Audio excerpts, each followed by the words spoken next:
Halo semuanya, di sini lagi malam dan kali ini kita akan melanjutkan diskusi kita kemarin. Jadi sekarang kita akan memulai pembahasan dengan membahas teori Galois.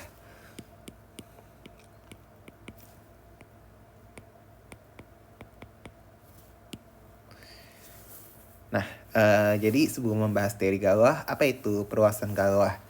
Jadi kita sebut E atas F ini Galois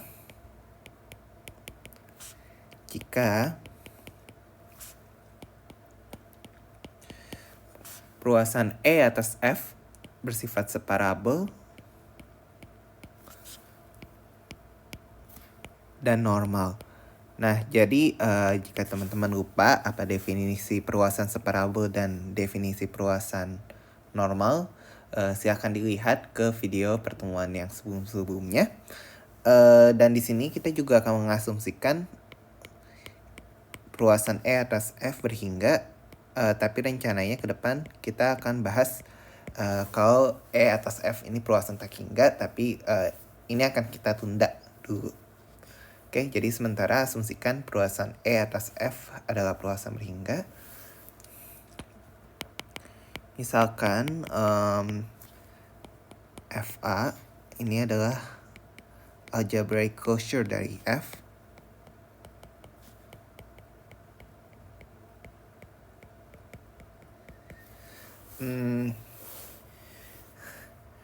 Kita punya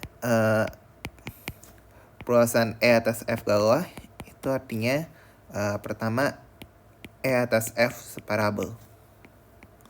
Nah, kalau kita ingat lagi arti perluasan separabel apa? Artinya banyaknya pembenaman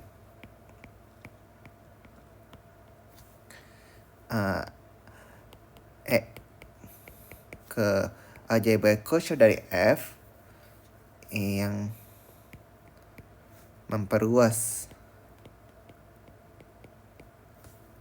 suatu pembenaman dari F ke algebraic closure dari F, katakanlah sigma.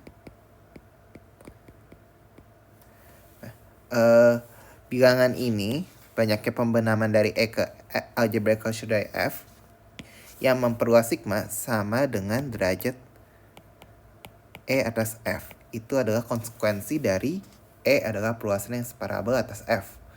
Nah, sekarang E atas F Galois juga mengimplikasikan dia normal. Jadi konsekuensi keduanya adalah apa? Kalau dia normal, artinya semua pembenaman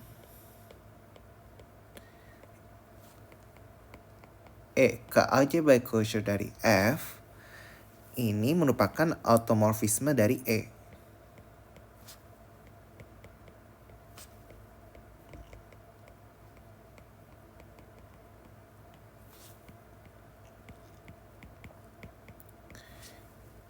Yang menetapkan F. Oke, di sini tadi nggak saya tulis, tapi harusnya saya tulis pembenaman yang memperluas sigma.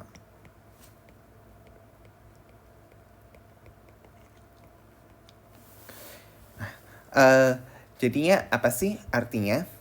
Artinya di sini adalah kalau E adalah perluasan yang Galois, kita punya bahwa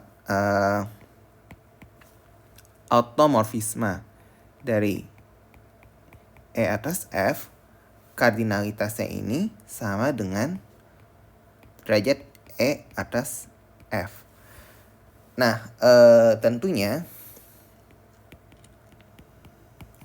automorfisme E atas F ini membentuk grup.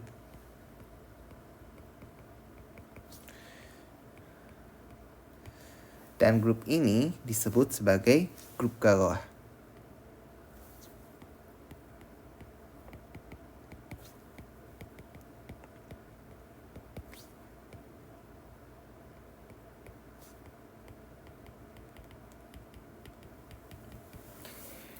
Jadi ketika orang berbicara tentang grup Galois E atas F, mereka merujuk ke struktur automorfisme dari E atas F. Dan inilah yang akan jadi topik utama bahasan kita untuk beberapa pertemuan ke depan. Jadi biasanya notasinya gal E atau F, atau kadang GE atas F kayak gini, atau biasanya orang pakai notasi G kalau misalnya lapangannya udah jelas.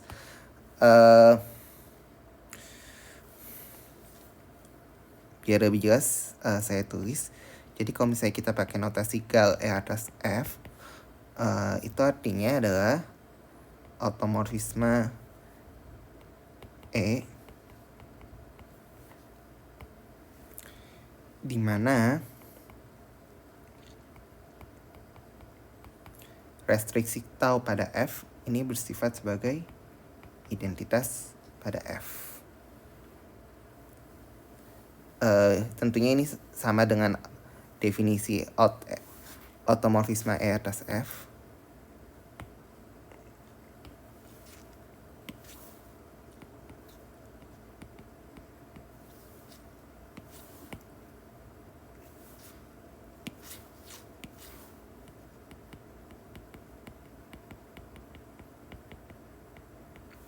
Bisa ditulis kayak gini, tapi biasanya kita pakai notasi yang gal E atas F.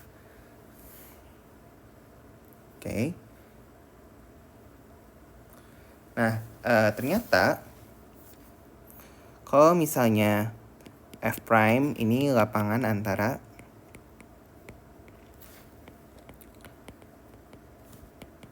F dan E, maka gal E atas F prime, atau dengan kata lain automorfisme dari E di mana restriksinya pada F prime ini adalah identitas di F prime, ini adalah subgrup dari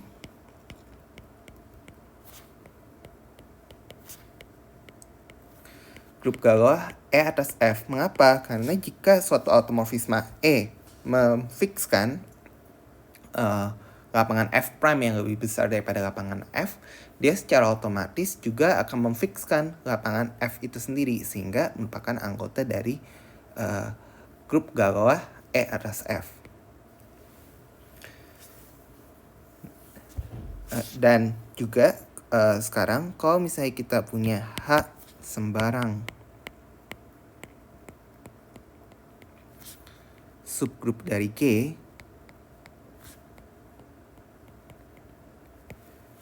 maka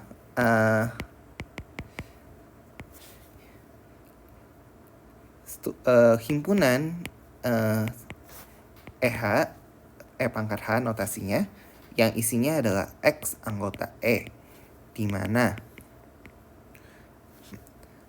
tau X sama dengan X untuk tiap untuk tiap tau anggota H. Ini mungkin biar jelas saya tulisnya gal E atas F.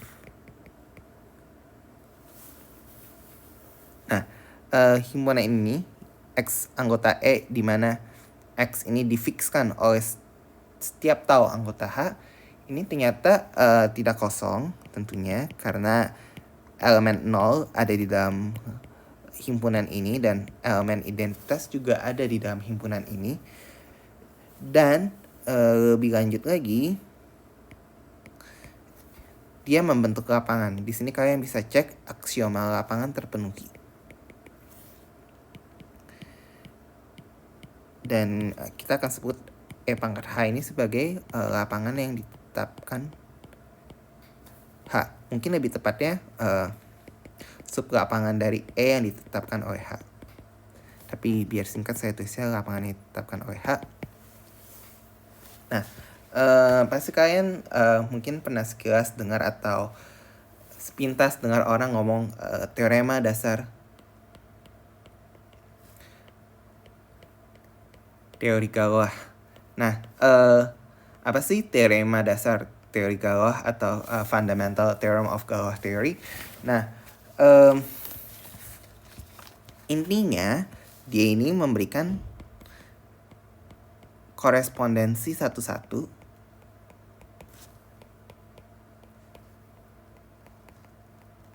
antara sublapangan F prime yang ada di antara F dan E dengan subgrup dari grup Galois E atas F. Jadi teorema dasar teori Galois menyatakan bahwa sublapangan F aksen yang ada di antara F dan E ini berkorespondensi satu-satu dengan subgrup dari grup Galois E atas F.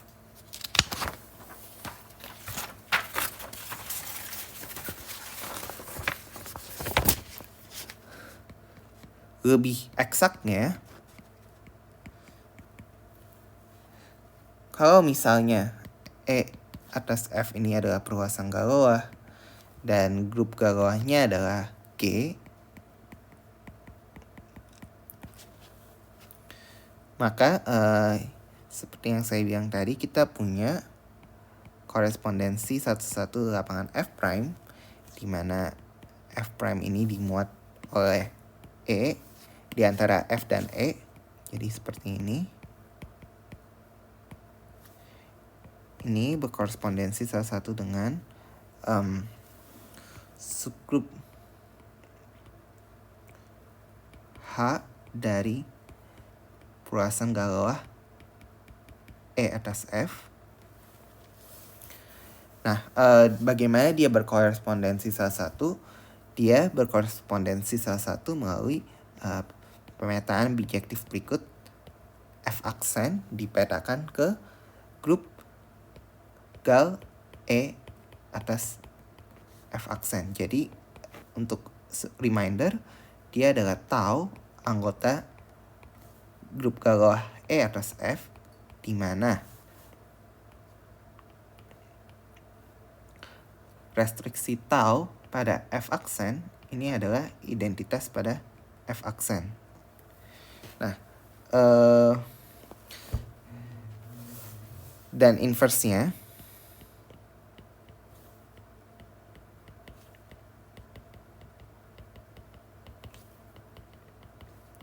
adalah pemetaan yang mengirimkan H ke lapangan yang ditetapkan oleh H atau E pangkat H.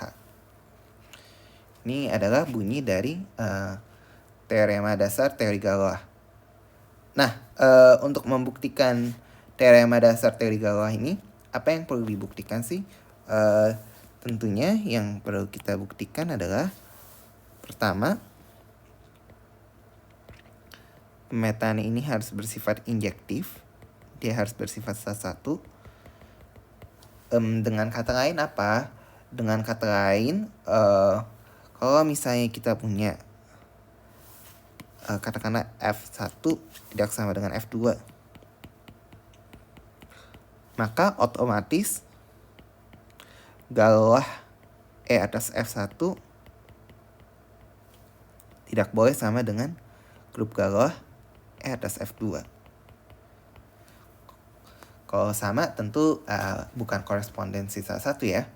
Terus yang kedua yang harus dibuktikan adalah dia harus surjektif.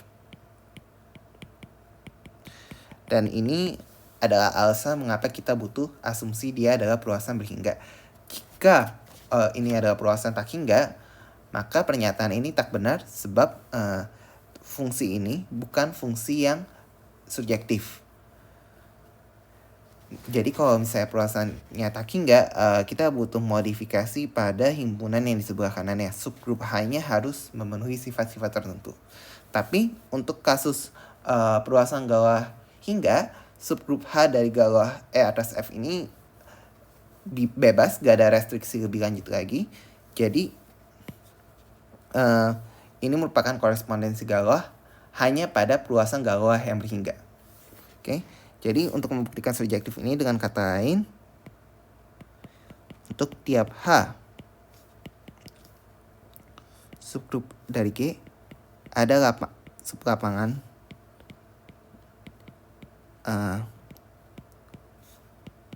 F aksen dari E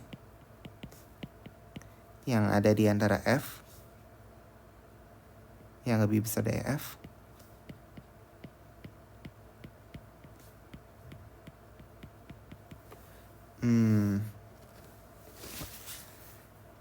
sehingga kalaulah dari E atas F aksen ini sama dengan H.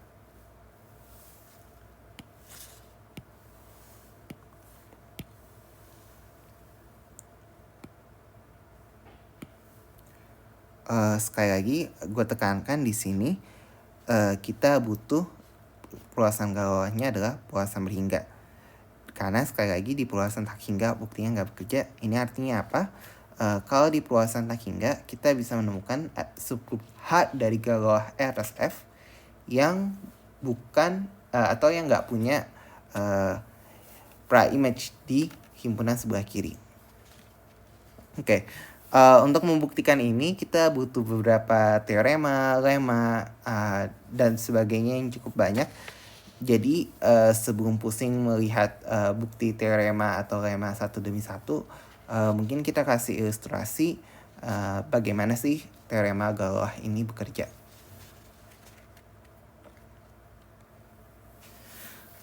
Mari kita ingat contoh yang sebelumnya kita pernah kerjakan.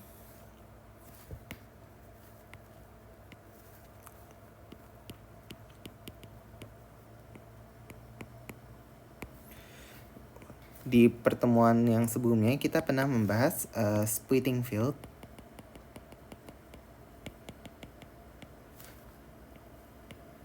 dari T pangkat 3 min 2 atas Q.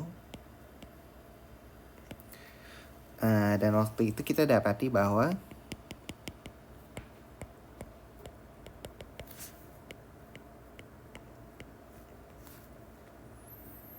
derajat E atas Q sama dengan 6, dan juga E ini adalah perluasan yang dibangun oleh akar pangkat 3 dari 2 dan omega. Dengan omega ini adalah akar pangkat 3 dari 1, atau kita tulis sebagai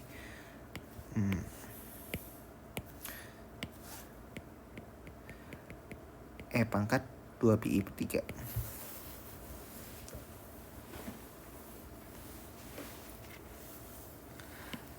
Kita ingat pula, kita sudah membuktikan bahwa ini normal jelas ya, karena ini adalah splitting field dari T pangkat 3 min 2 atas Q. Ingat, splitting field salah satu ekuivalensinya adalah merupakan perluasan normal. Kemudian dia juga separabel karena bisa dicek bahwa polinomial T pangkat 3 min 2 ini adalah polinomial yang separabel, atau ya karena ini adalah lapangan dengan karakteristik 0, jadi ya otomatis semua perluasannya adalah perluasan yang separabel. Jadi karena demikian E atas Q adalah perluasan Galois. E atas Q adalah perluasan yang Galois, artinya kita bisa membicarakan grup Galois E atas F. Nah, lebih lanjut lagi kita tahu, ini grup Galois E atas Q ya. Lebih lanjut lagi kita tahu bahwa kardinalitas dari grup Galois E atas Q ini haruslah sama dengan derajat E atas Q, yang artinya di dalam grup ini ada 6 elemen. Nah, di sini kita akan mencoba untuk menggunakan teorema dasar teori Galois untuk menentukan semua sublapangan yang ada di antara Q dan E. Jadi untuk melakukan itu, kita tentukan dulu bagaimana struktur dari grup Galois E atas Q. Nah, jadi untuk setiap sigma anggota G,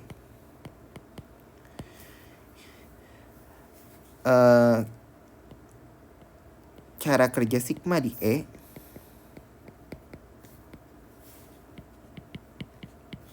ini ditentukan oleh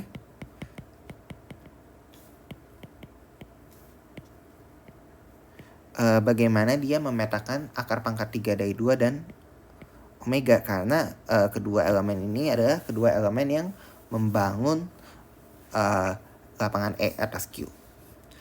Nah, perhatikan sigma akar pangkat 3 dari 2 haruslah akar dari T pangkat 3 min 2. Kenapa? Karena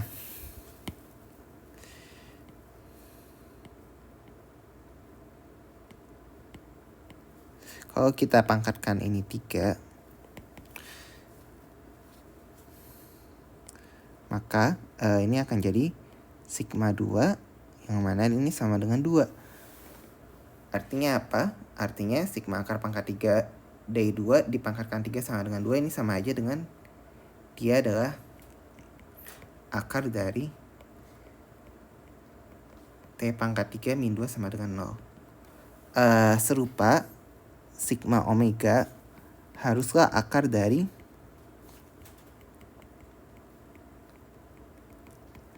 T kuadrat min T tambah 1. Kenapa? Dengan alasan yang sama, karena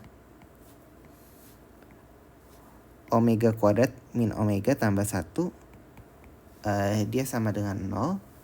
Artinya sigma omega kuadrat min omega tambah 1 dia sama dengan 0. Dan dengan menggunakan sifat automorfisme kita dapati bahwa sigma omega adalah akar dari persamaan polinomial minimal dari omega atas Q.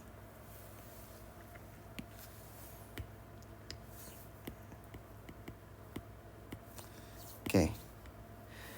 Nah, di sini itu artinya apa? Sigma akar pangkat 3 dari 2 ada 3 kemungkinan image-nya apa? Bisa akar pangkat 3 dari 2, bisa akar pangkat 3 dari 2 omega, bisa juga akar pangkat 3 dari 2 omega kuadrat. Di sisi lain, sigma omega karena dia adalah akar dari T kuadrat min T tambah 1, image-nya bisa saja omega, atau bisa saja akar lainnya adalah omega kuadrat.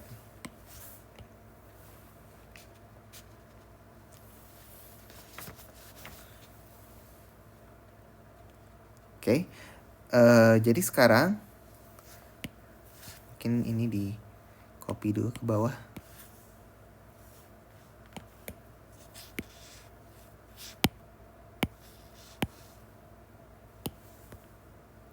Oke, sekarang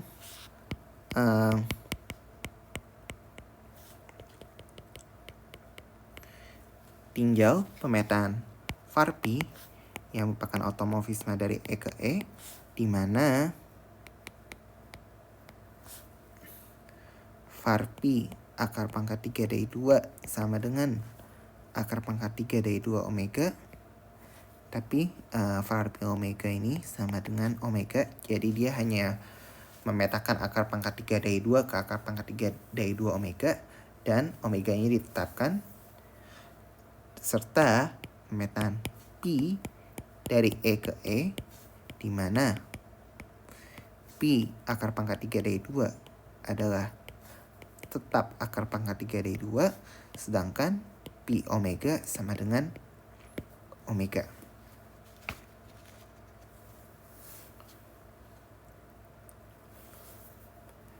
Nah, jika kita tetapkan jadi elemen-elemen Q harus menetapkan Q, maka dengan menetapkan seperti itu, pemetaan Varpi dan Pi akan terdefinisi di seluruh elemen E. Karena apa? Karena kita udah menspesifikkan bagaimana cara dia memetakan generator-generatornya atas Q, yaitu akar pangkat 3 dari 2 dan omega.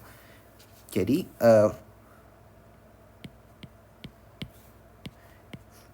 pemetaan var P dan P ini juga merupakan anggota dari grup G yang dari tadi sepertinya belum saya definisikan. Grup G ini adalah grup bawah E atas Q. Oke. Jadi var P ini adalah anggota G, di mana var P bersifat sebagai pemetaan yang memetakan akar pangkat 3 dari 2 ke akar pangkat 3 dari 2 dikali omega, kemudian menetapkan omega dan menetapkan semua elemen Q. Sedangkan P, dia menetapkan akar pangkat 3 dari 2, tapi dia memetakan omega ke omega kuadrat, maaf. Dan dia menetapkan semua elemen dari Q. Nah, jadi sekarang kita punya relasi apa? Kita punya relasi bahwa kalau kita komposisikan var P dot var P, maka dia akan memetakan akar pangkat 3 dari 2 pertama ke akar pangkat 3 dari 2 omega. Kedua, omeganya tetap, tapi akar pangkat 3 dari 2-nya dipetakan lagi ke omega. Jadi omeganya ada 2. Ketiga, dia akan dipetakan ke akar pangkat 3 dari 2 kali omega, kali omega, kali omega. Karena omega adalah akar pangkat 3 dari 3, ini otomatis sama dengan akar pangkat 3 dari 2. Dan kita tahu bahwa omega dari awal ditetapkan oleh var P, jadi ya otomatis var P pangkat 3 juga akan memetakan omega ke omega. Ini artinya apa? Karena var P pangkat 3 ini memetakan akar pangkat 3 dari 2 dan omega ke dirinya sendiri, kita dapati bahwa var P pangkat 3 sama dengan pemetaan identitas. Serupa, kita juga bisa cek P kuadrat, dia memetakan akar pangkat 3 dari 2 ke akar pangkat 3 dari 2. Lalu kalau kalian komposisikan lagi, kita akan dapati dia akan memetakan akar pangkat 3 dari 2 ke akar pangkat 3 dari 2. Di sisi lain, omega akan dipetakan ke omega kuadrat, lalu omega kuadrat akan dipetakan ke omega pangkat 4, dan karena omega ini adalah akar pangkat 3 dari 1, maka omega pangkat 4 sama dengan omega. Jadi lagi-lagi karena dia menetapkan akar pangkat 3 dari 2 dan omega, kita dapati bahwa P kuadrat ini sama dengan identitas. Nah, sekarang kita mau lihat bagaimana relasi antara var P kali P dengan P kali var P. Kalau kita hitung var P kali P, maka pertama, akar pangkat 3 dari 2 ini akan dipetakan ke akar pangkat 3 dari 2 oleh P, karena P menetapkan akar pangkat 3 dari 2. Terus, kalau kita lihat image-nya di bawah var P, dia akan dipetakan ke akar pangkat 3 dari 2 omega. Di sisi lain, omega pertama akan dipetakan ke omega kuadrat oleh pemetaan P. Lalu selanjutnya oleh pemetaan var P, dia akan ditetapkan. Dan kita akan lihat apakah P var P ini sama dengan var P dikali P. Jika iya, maka grupnya adalah grup yang komutatif, tapi jika tidak, dia bukan grup komutatif. Kali ini, akar pangkat 3 dari 2 dipetakan ke akar pangkat 3 dari 2 omega. Kemudian, oleh pemetaan P, akar pangkat 3 dari 2 ditetapkan, tapi omeganya dipetakan ke omega kuadrat. Jadi, dia nggak komutatif ya, karena kita bisa lihat akar pangkat 3 dari 2 dipetakan ke elemen yang berbeda dengan yang sebelumnya.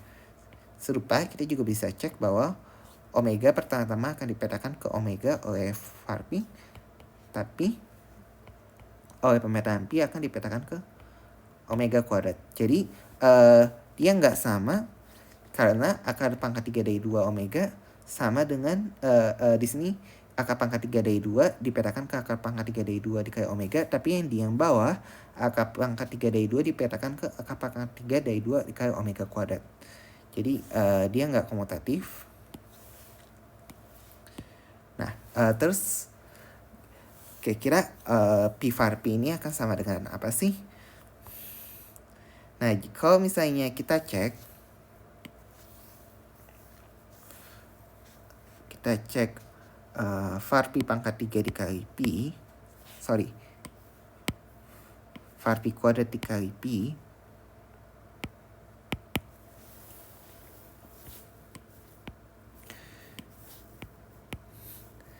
ternyata kita akan mendapati bahwa pertama, akar pangkat 3 dari 2 akan dipetakan ke akar pangkat 3 dari 2 oleh pi. Kemudian, akar pangkat 3 dari 2 akan dipetakan ke akar pangkat 3 dari 2 dikali omega. Lalu dipetakan oleh var pi lagi ke akar pangkat 3 dari 2 kali omega. Jadi akar pangkat 3, 2 omega kuadrat. Tapi di sisi lain, si omeganya ini ternyata juga akan tetap dipetakan ke omega kuadrat. Kenapa? Karena pertama dia dipetakan ke omega kuadrat oleh pi, lalu oleh var pi ini dia tetap. Nah, jadi di sini kita dapat bahwa pi var pi sama var pi kuadrat pi itu sama. Jadi di sini kita dapati bahwa apa? Bahwa galah E atas F ini dibangun oleh dua elemen, yaitu var pi dan pi.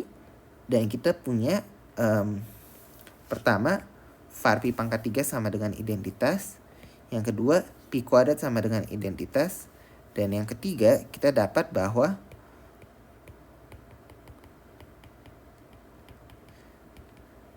var pi kuadrat pi ini sama dengan pi var pi. Dan kita tahu bahwa ini adalah semua elemen dari grup galah E atas F. Galah E atas Q. Kenapa? Karena kita bisa buktikan bahwa ini memiliki kardinalitas 6. Dan ingat bahwa apa? Bahwa grup galah, maksud saya yang memiliki kardinalitas 6 itu adalah ini, himpunan yang di sebelah kanan. Dan ingat bahwa kardinalitas dari galah E atas Q itu sama dengan derajat E atas Q. Yang mana tadi kita udah kita buktikan di sebelumnya sama dengan 6. Jadi kalau kita bisa membuktikan himpunan yang di sebelah kanan ini isinya adalah 6 elemen, maka itu akan menunjukkan bahwa himpunan yang di sebelah kanan ini adalah keseluruhan dari grup galah E atas Q. Karena kardinalitas dari grup galah E atas Q itu sama dengan derajat E atas Q, yang mana itu sama dengan 6.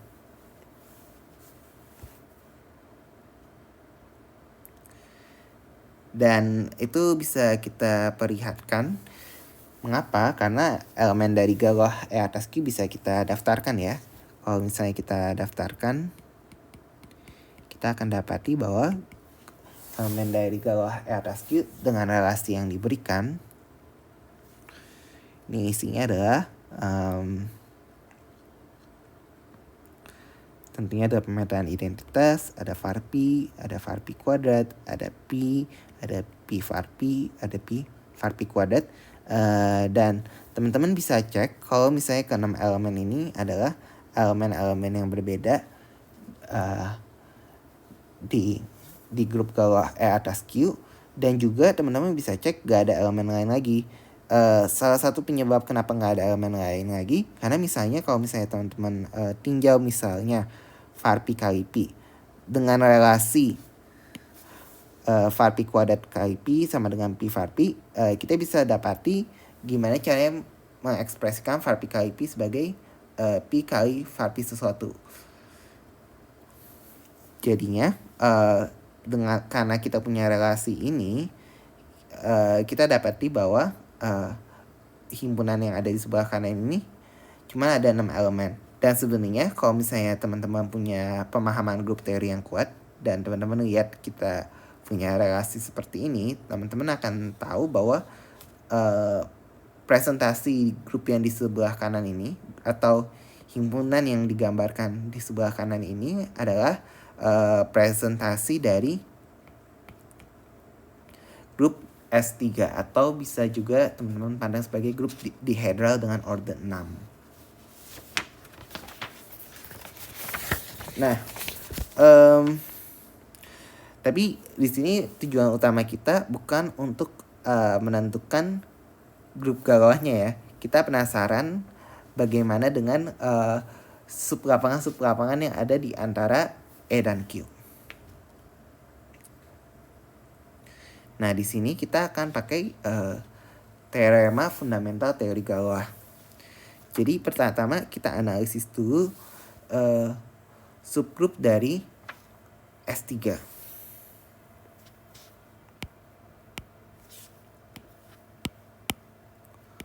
Subgrup dari S3 ini, pertama dia punya satu subgrup dengan indeks 2, yaitu subgrup A3 yang dibangun oleh pemetaan Farpy.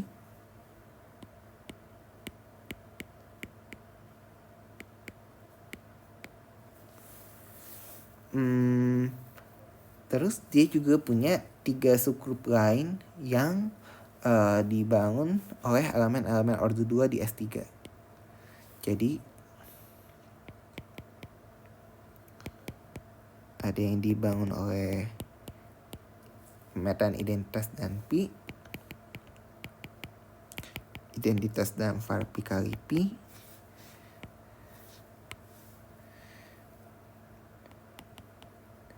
dan identitas di Farpy kuadrat kali pi. Dan ini semua adalah subgrup dari S3 dan tentunya juga dengan himpunan yang isinya identitas aja. Nah, tadi ingat bahwa apa? Bahwa teorema fundamental teori galawah menyatakan bahwa ada korespondensi satu-satu antara subgrup dari galawah E atas Q dengan lapangan yang ada di antara galawah yang ada di antara Q dan E. Dan ini akan kita pakai untuk menentukan semua sublapangan yang ada di antara Q dan E. Jadi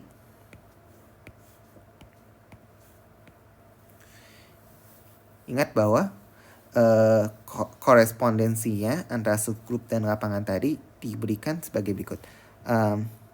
S3 ini adalah galawah E atas Q. Dia adalah grup galawah yang memfikskan Q. Jadi S3 ini berkorespondensi dengan Q. Nah, di sisi lain, kita mesti cari E ini galawah E atas siapa? E ini kan isinya cuma identitas doang ya. Mungkin ini biar konsisten saya tulis identitas. Pemetaan identitas ini dia otomatis kan memfikskan semua elemen di E kan. Jadi grup yang isinya elemen identitas saja tentunya adalah galawah E atas E secara trivial.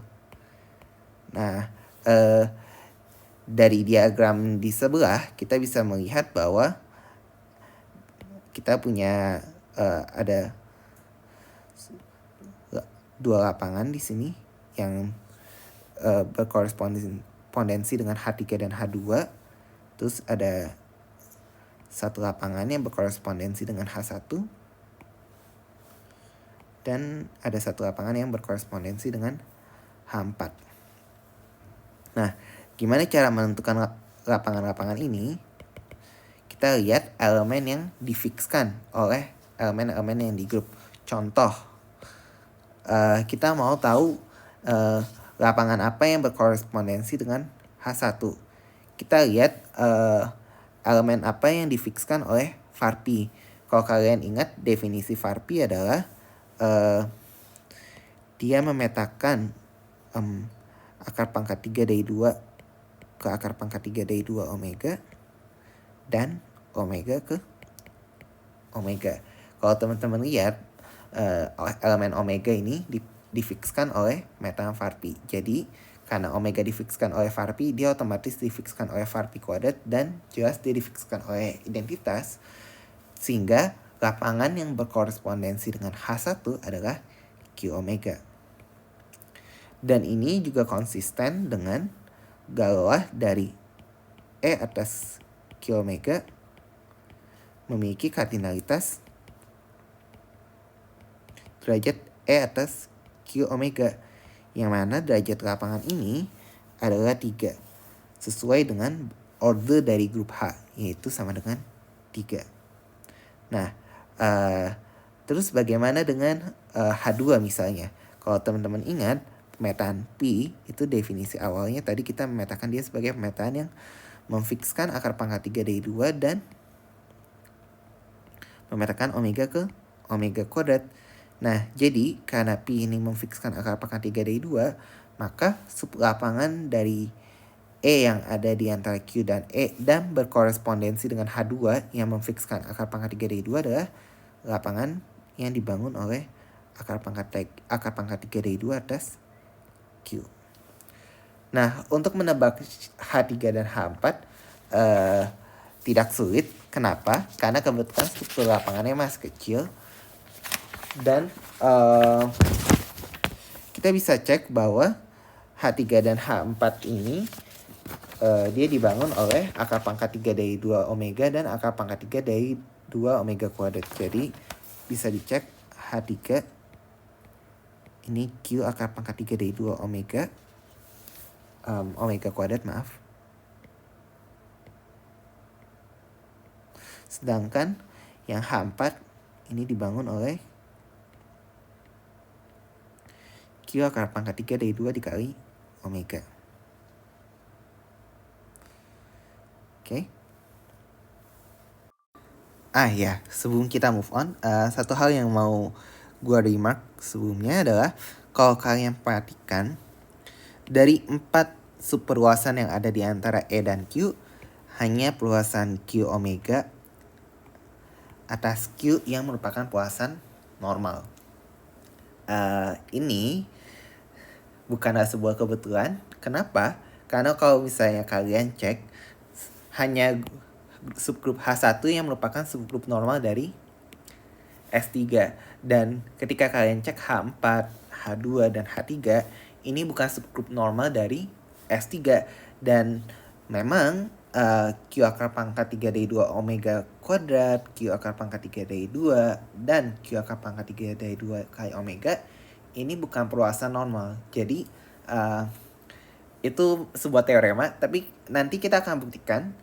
Dan yang seperti yang saya janjikan juga sebelumnya, saya juga akan buktikan bahwa teorema dasar teori Galois ini berlaku ya. Jadi korespondensi yang tadi kita pakai, bagaimana kita menghubungkan subgrup dari S3 dengan lapangan yang ada di antara Q dan E, ini teorema yang tadi kita pakai untuk melakukan itu akan kita buktikan sekarang.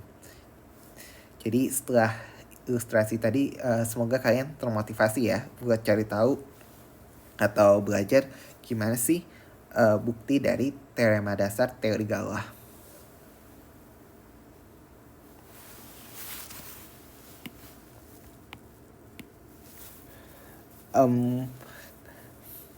Hal pertama mungkin ternyata keinjektifan dari korespondensi Galois yang diberikan di awal itu barangkali nggak sesusah yang kalian bayangkan buat dibuktikan. Jadi hal ini akan kita buktikan pertama.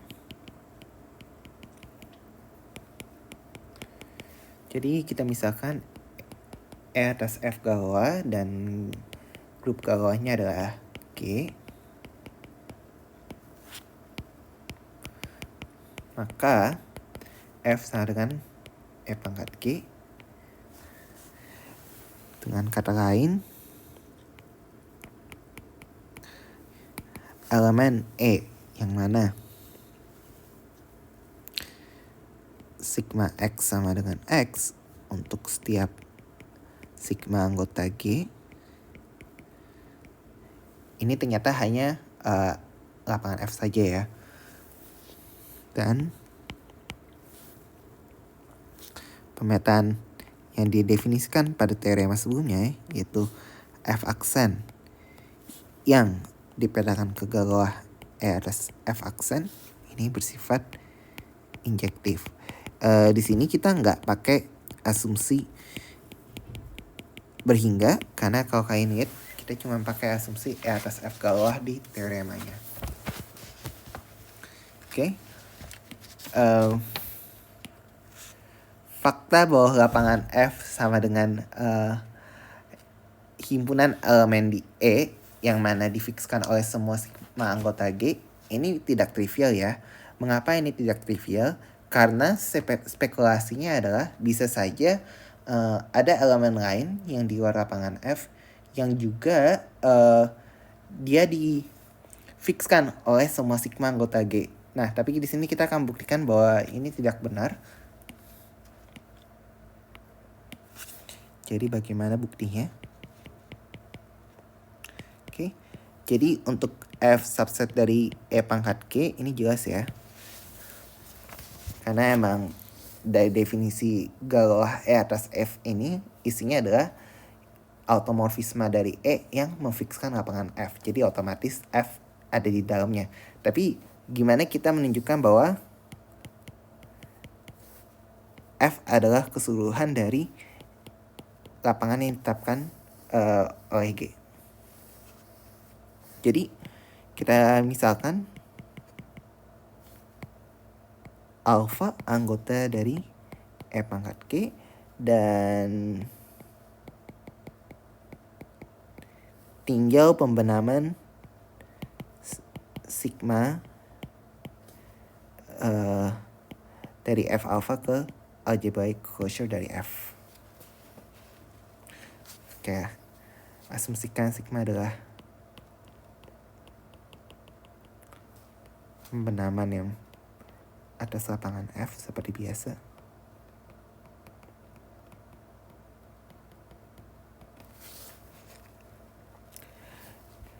Maka pembenaman ini bisa kita perluas ke pembenaman sigma, ke pembenaman dari E ke algebraic closure dari F.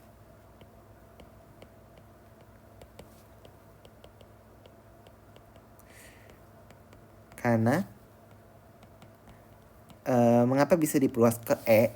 Karena E adalah perluasan aljabar dari F, sehingga khususnya dia adalah perluasan aljabar dari F alpha.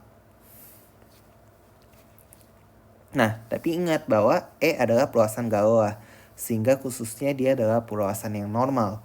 Artinya, sigma haruslah merupakan automorfisme E. Dan lebih lanjut lagi, dia juga merupakan pembenaman atas lapangan F. Artinya,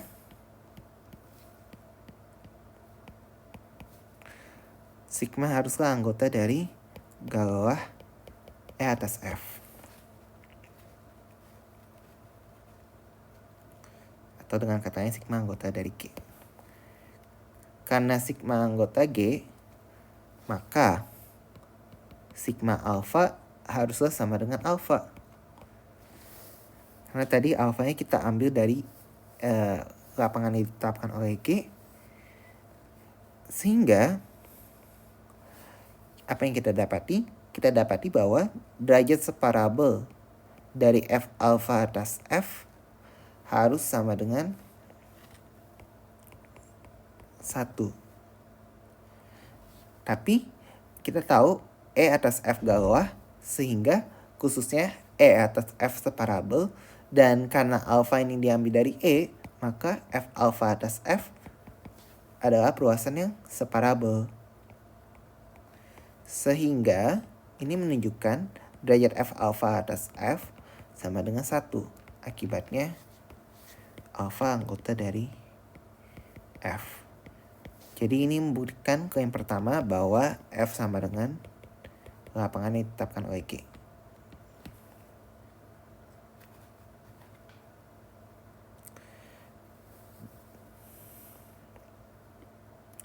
Nah, tentunya argumentasi yang di atas ini bisa dipakai untuk menunjukkan bahwa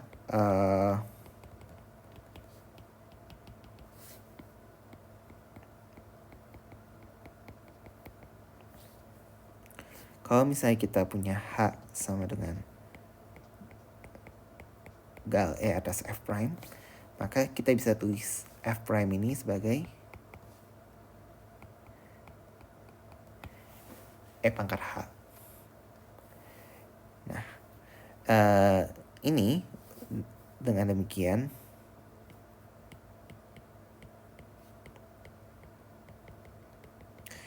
ini sudah menunjukkan bahwa korespondensinya bersifat injektif.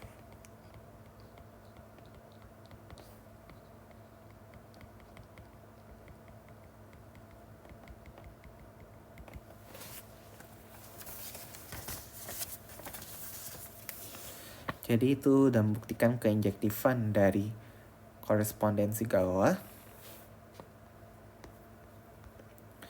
Dan sebagai akibat,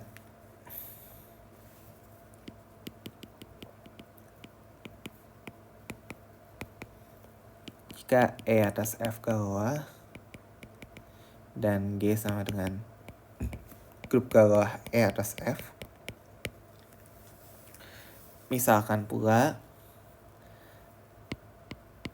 F prime dan F double prime lapangan yang ada di antara F dan E, dan G prime dan G double prime adalah grup Galois E atas F aksen dan grup Galois E atas F double aksen, maka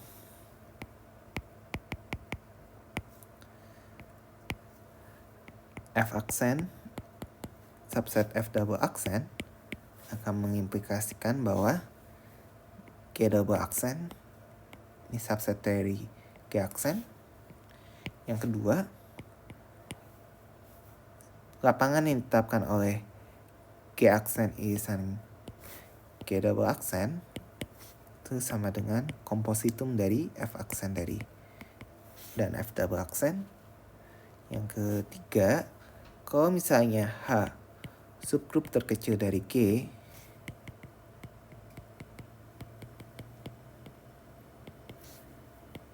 yang memuat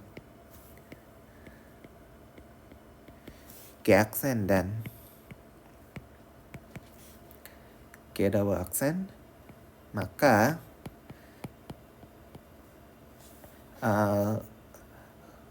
lapangan yang ditetapkan oleh H ini merupakan irisan dari F aksen dan F double aksen. Buktinya latihan. Ini bukan sesuatu yang sulit, tapi sebenarnya kenapa gue nggak mau buktiin ini di sini karena gue tahu kalau misalnya gue buktiin di sini gue bakal keder dengan notasi dan sebagainya. Tapi buktinya standar kok, jadi bisa dicoba sendiri ya. Dan sekali lagi di sini kita belum pakai hipotesis E atas F adalah perluasan Galois berhingga. Oke, sekarang kita akan membuktikan kesurjektifan korespondensi Galois. Jadi asumsikan E atas F Galois berhingga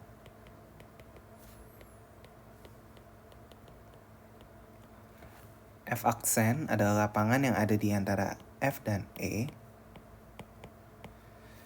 Dan misalkan G adalah grup Galois E atas F. Sekarang ambil sembarang H subgrup dari G dan kita mau menunjukkan bahwa dia punya preimage di korespondensi Galois yang diberikan pada teorema 211. Artinya apa? Kesurjektifan ini ekuivalen dengan apa? Apakah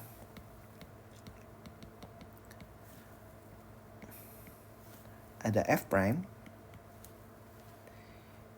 di mana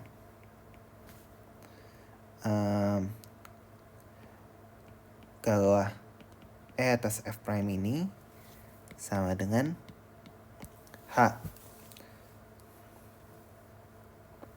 Nah, mungkin kalian bisa bilang, kenapa nggak ada? Kan kita bisa aja ambil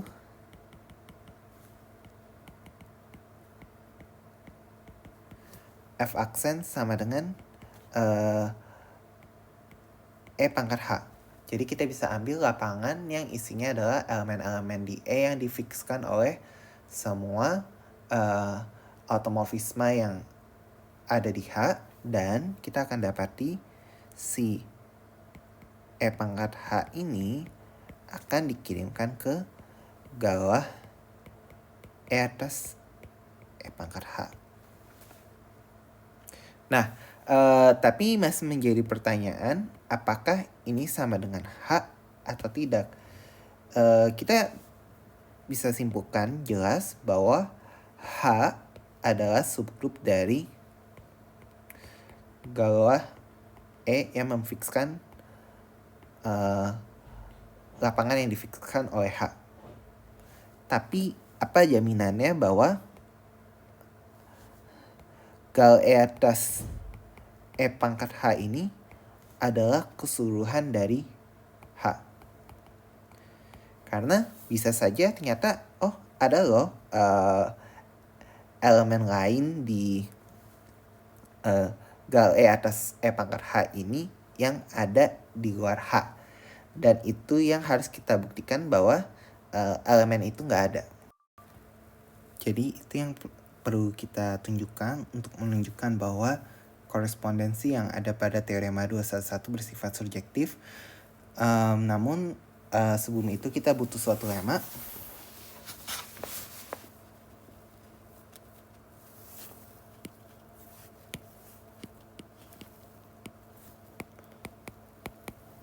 Misalkan E adalah perluasan yang aljabar dan separabel atas F.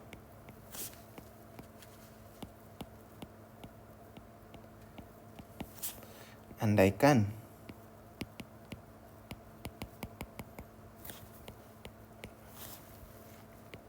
ada bilangan asli N di mana untuk setiap alfa anggota E, derajat dari F alfa atas F paling besar adalah N, maka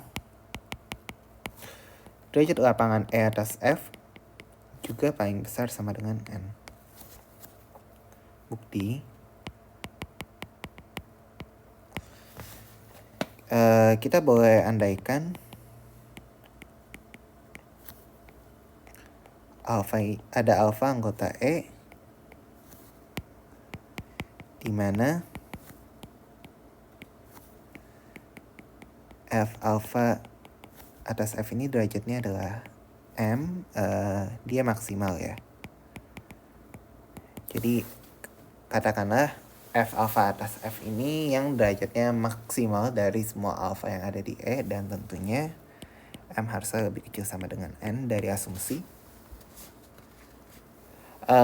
Klaim bahwa keseluruhan dari F alfa ini adalah E. Jadi kita klaim bahwa F alfa sama dengan E. Jika tidak,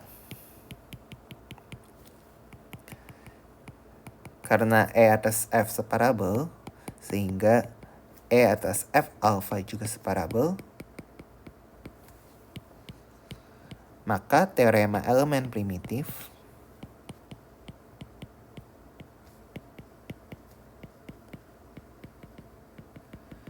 mengimplikasikan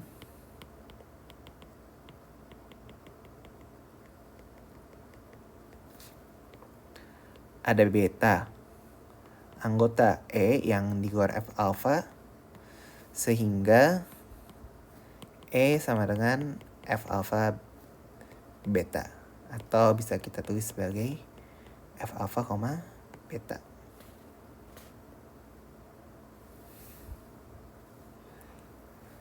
Nah, dari teorema elemen primitif lagi,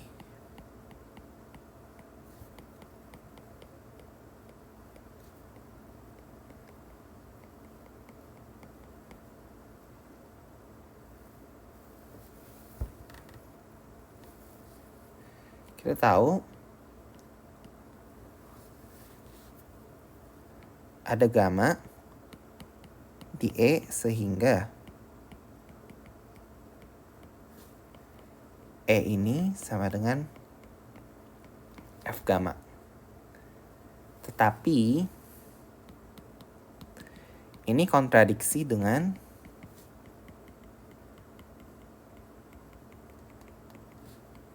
kemaksimalan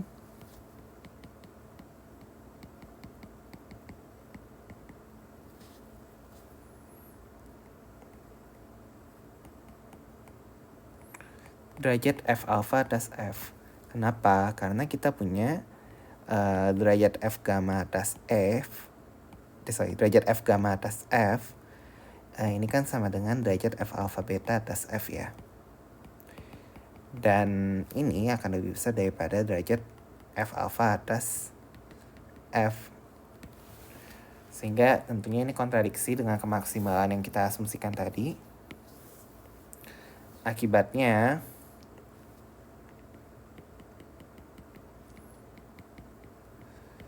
haruslah E sama dengan F alpha, sehingga ini mengimplikasikan bahwa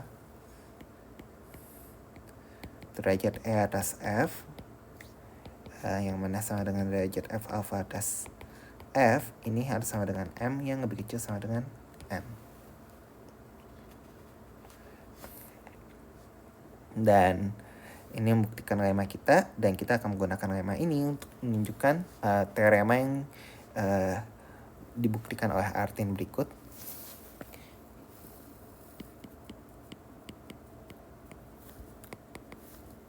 Misalkan H adalah himpunan berhingga dari automorfisme lapangan E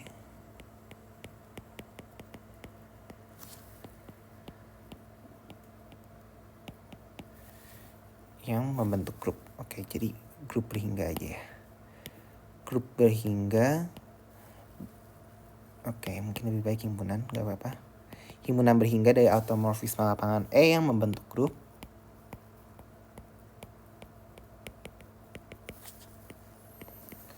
Dan kardinalitas H ini sama dengan N. Maka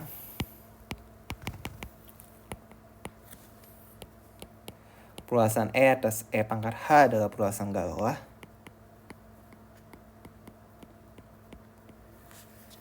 yang berhingga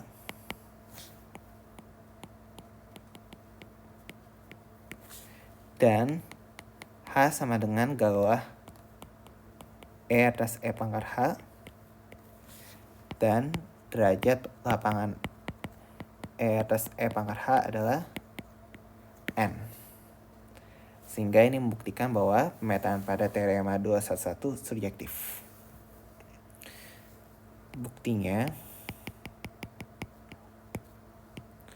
misalkan alfa anggota E dan A yang isinya sigma 1 sampai sigma R adalah subhimpunan maksimal dari H, sehingga sigma 1 alpha dan seterusnya hingga sigma R alpha ini semuanya berbeda. Tidak ada yang sama. Akibatnya, untuk setiap tau anggota H, maka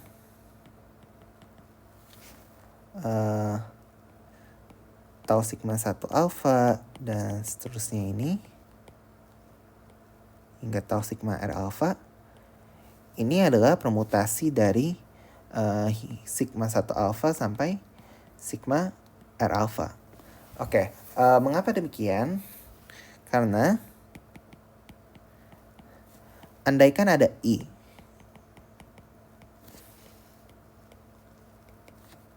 di mana tau ini mengirimkan sigma I alpha ke elemen yang ada di luar dari sigma 1 alpha sampai sigma R alpha. Jadi katakanlah tau sigma I alpha ini tidak sama dengan sigma J alpha untuk J sama dengan 1 sampai R. Yang terjadi apa? Yang terjadi kita bisa menambahkan si sigma I ini, si tau sigma I ini ke himpunan A. Jadi kita punya sigma 1 alpha sampai sigma R alpha, terus kita tambahkan tau sigma I alpha, dan ini tentunya lebih besar daripada A, dan isinya berbeda-beda ya. Padahal tadi kita definisikan A ini sebagai apa? A adalah subhimpunan maksimal dari H, di mana sigma 1 sampai sigma R alpha semuanya berbeda. Jadi karena kemaksimalan dari H ini, harusnya tau sigma I alpha ini isinya adalah sigma J alpha untuk suatu J dari 1 sampai R. Jadi ini sebuah kontradiksi ya. Makanya tadi tau harus mempermutasikan sigma 1 alpha sampai sigma R alpha. Sekarang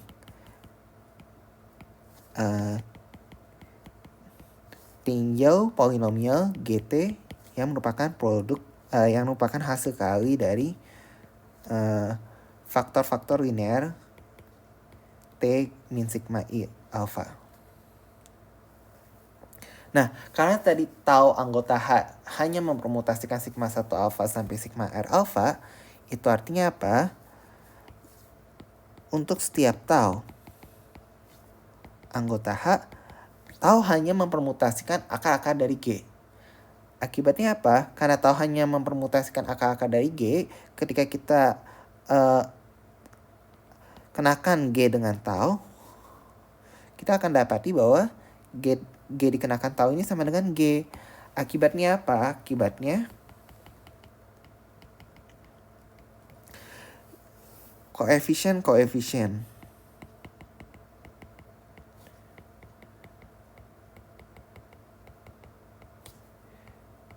dari G. Jadi kalau misalnya polinomial G ini sama dengan mungkin T pangkat R tambah AR min 1, T pangkat R min 1, dan seterusnya hingga A0. Akibatnya kita punya AI ini ada di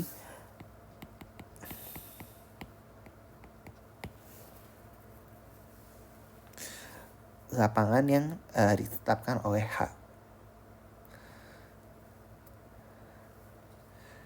Nah, lalu karena setiap sigma I alpha ini berbeda-beda,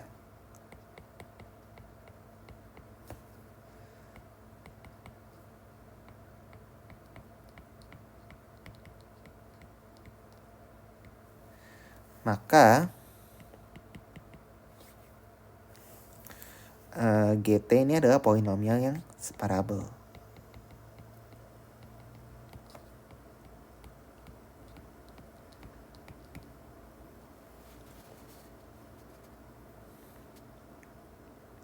Oke,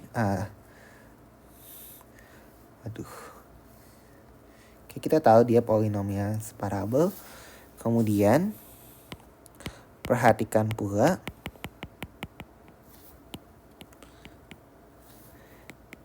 tiap sigma I alpha, karena sigma adalah anggota dari H yang merupakan automorfisme lapangan E, sigma I alpha ini juga adalah anggota dari E. Jadi kita punya apa? Untuk setiap alpha anggota E, pertama, alpha ada elemen yang separabel atas E pangkat H, karena alpha adalah akar dari G, yang mana G ini adalah polinomial separabel dengan koefisien di E pangkat H. Yang kedua, sigma I alpha ini juga anggota dari E. Nah, kesimpulannya apa? Kesimpulannya adalah E atas E pangkat H ini bersifat normal dan galoah. Normal dan separabel sehingga galoah.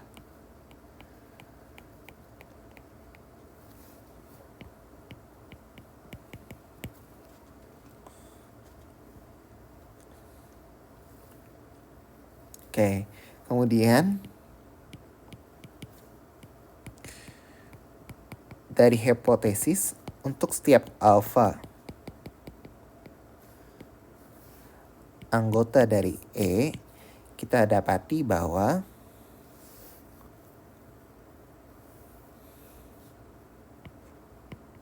derajat dari E pangkat H alfa atas E pangkat H ini paling besar adalah N.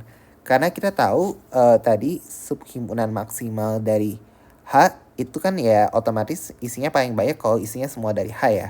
Yang mana tadi kardinalitas H adalah N. Jadi subhimpunan maksimal dari H ini tentunya kardinalitas paling besarnya N. Dan itu artinya apa? Derajat GT ini paling besar adalah N. Derajat GT adalah paling besar N. Sehingga derajat E pangkat H alfa atas E pangkat H ini paling besar adalah N. Nah, dari lemma tadi,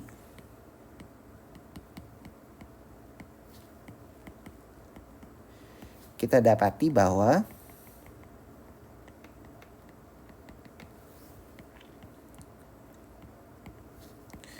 perluasan E atas E pangkat H berhingga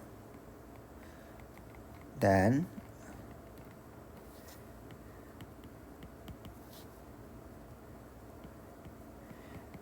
derajatnya adalah N, karena tadi kita sudah ingat bahwa derajat dari perluasan sama dengan kardinalitas dari automorfisme E atas E pangkat H.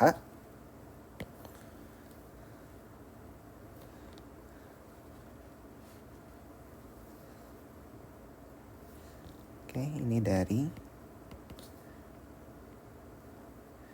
kardinalitas H sama dengan N.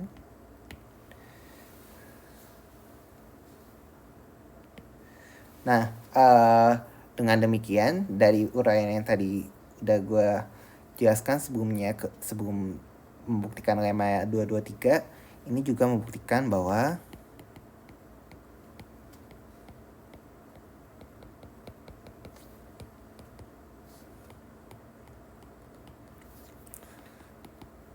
korespondensi Galois bersifat surjektif.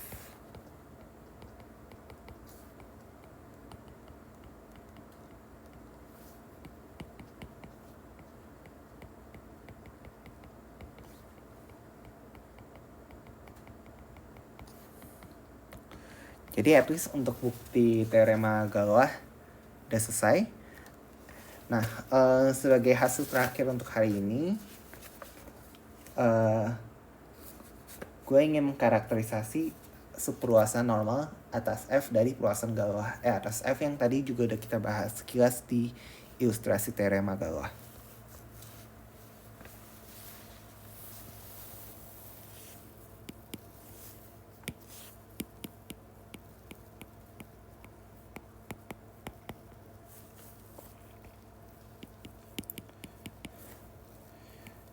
Misalkan perluasan E atas F Galois berhingga, grup Galoisnya adalah G, dan H subgrup dari G, maka H subgrup normal dari G jika dan hanya jika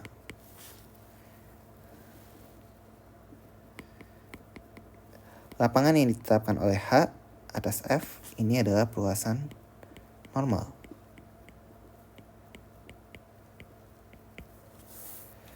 Dan jika ini terjadi,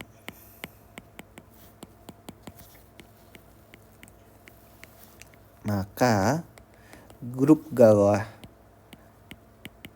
dari lapangan yang ditetapkan H atas F isomorfik dengan grup bagi G atas H. Oke, mari kita buktikan.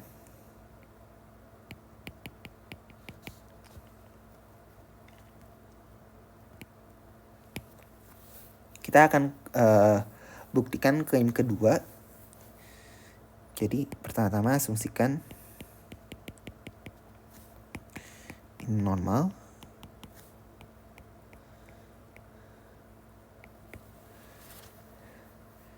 Tinjau pemetaan restriksi berikut.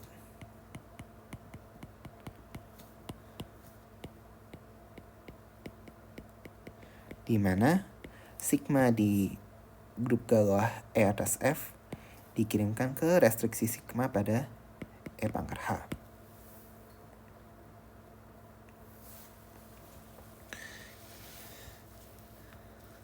Kita akan tunjukkan bahwa grup ini surjektif dengan kernel grup H. Jadi, untuk fakta bahwa pemetaan ini merupakan homomorfisme jelas ya. Bisa dicek. Kernelnya, ini katakanlah F. Kernel F adalah sigma yang kalau direstriksikan ke E pangkat H adalah identitas di E pangkat H. Dari teorema Galois sebelumnya, karena kita ada menunjukkan nih kalau ada korespondensi Galois antara sublapangan yang ada di antara F dan E dengan subgrup dari G. Akibatnya kernel F ini sama dengan H.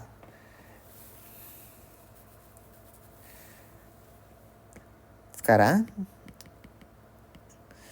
untuk setiap tau anggota E pangkat H atas F, ingat, karena E adalah perluasan aljabar yang memuat E pangkat H, maka tau dapat diperluas ke ini biar tidak membingungkan, saya lupa tulis skalanya. Jadi tau anggota Galois E pangkat H atas F dapat diperluas ke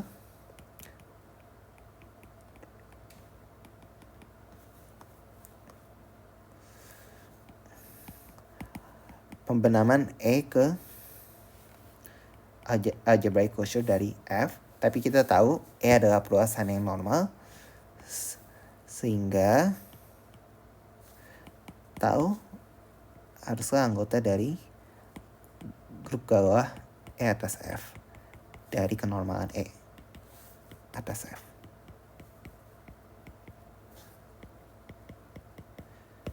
Ini menunjukkan bahwa mungkin ini tau aksen biar nggak ambigu.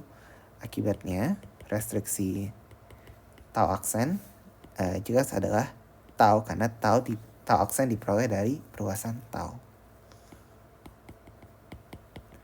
Ini menunjukkan bahwa dia surjektif, dan ini membuktikan bahwa Galois E pangkat H atas F isomorfik dengan grup bagi G atas H, yang mana ini isomorfismenya jelas ya dari teorema homomorfisme pertama.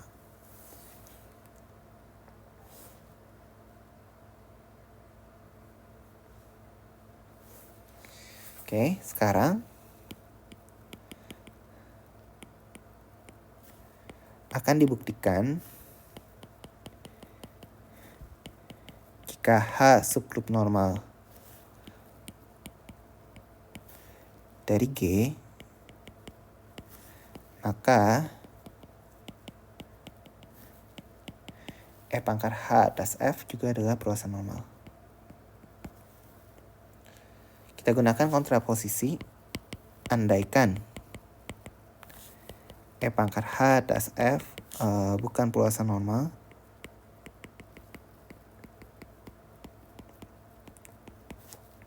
maka ada sigma. Mungkin ada sigma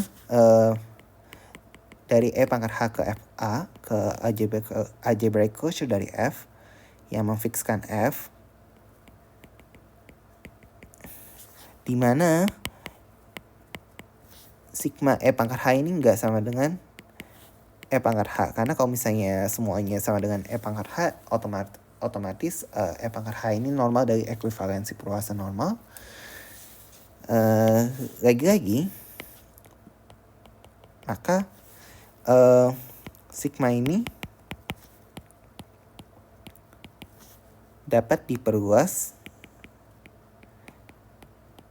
ke sigma aksen yang merupakan pemetaan dari E ke algebraic closure dari F. Namun,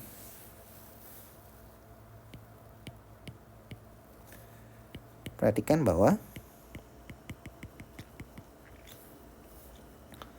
sigma aksen galoah E atas E pangkat H kali sigma aksen inverse ini adalah subgrup dari galoah E atas F yang konjugat dengan galoah E atas E pangkat H. Ini adalah grup galoah juga dari subgrup galoah dari grup galoah E atas F yang memfikskan sigma aksen H. Nah, tapi sigma aksen H nggak sama dengan sigma aksen E pangkat H nggak sama dengan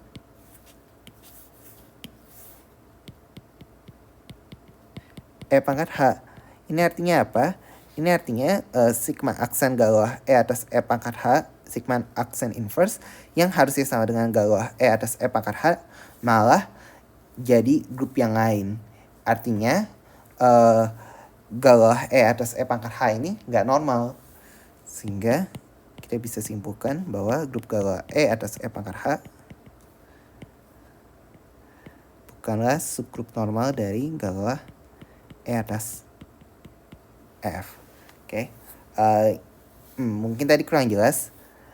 Sigma aksen E ke FA ini adalah automorfisme ya. Karena E atas F normal. Sehingga sigma aksennya anggota dari galoah E atas F.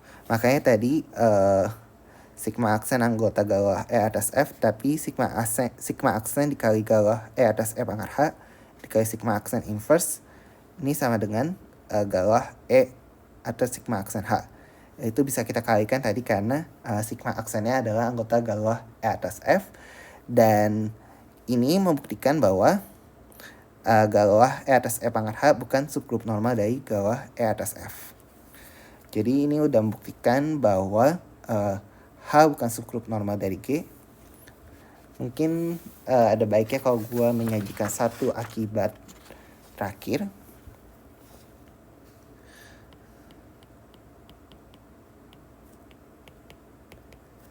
Oke. Terminologi dulu. Kita sebut perluasan galoah E atas F Abel jika grup galoah E atas F Abel atau komutatif dan siklik jika grup galoah E atas F siklik.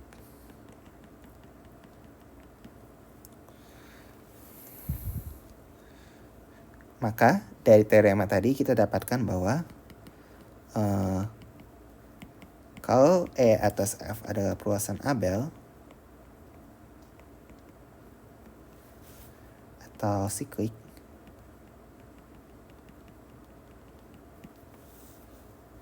yang berhingga, maka jika F aksen adalah lapangan antara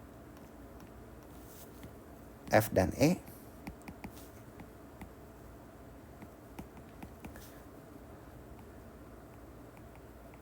maka F aksen atas F adalah perluasan yang juga Abel atau siklik kalau misalnya dia perluasan siklik awalnya. Buktinya, ya intinya buktinya ini menggunakan fakta bahwa sembarang subgrup dari grup abelian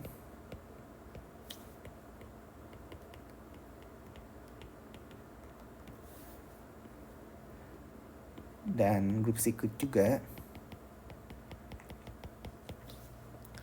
adalah subgrup normal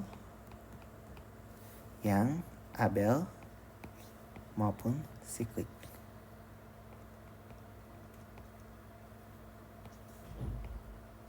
Oke.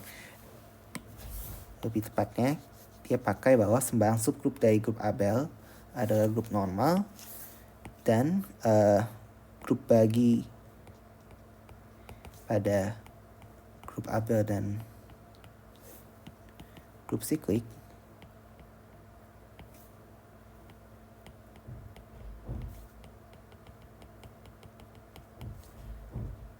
bersifat Abel, dan kalau siklik dia bersifat siklik. Jadi dengan mengombinasikan teorema yang tadi kita buktikan dan fakta bahwa sebarang subgrup dari grup Abel adalah subgrup normal dan grup bagi pada grup Abel bersifat Abel dan juga pada grup siklik bersifat siklik, ini akan membuktikan akibat berikut. Dan sepertinya banyak salah kata hari ini, jadi mohon maaf.